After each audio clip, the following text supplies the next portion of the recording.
তো গাইস এয়ারপোর্টের ভিতরে ঢুকলাম।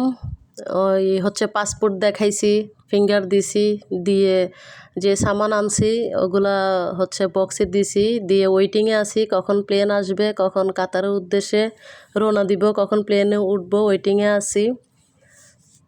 আর এই তো চলে আসলাম কাতারে গাইস। এই যে সিঁড়ি দিয়ে টুকুর টুকুর করে নামতেছি, আর টুকুর টুকুর করে নেমে ওই যে সামনে একটা বাস দেখা যাচ্ছে সেটাতে উঠে যাব।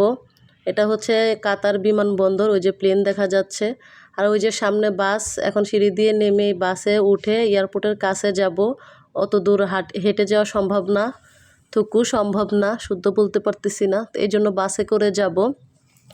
আর এই প্লেনটাতে করে হচ্ছে আমি আসছি কাতারে। একটু পরে হচ্ছে আমার কফিলের ড্রাইভার এসে আমাকে নিয়ে যাবে। তো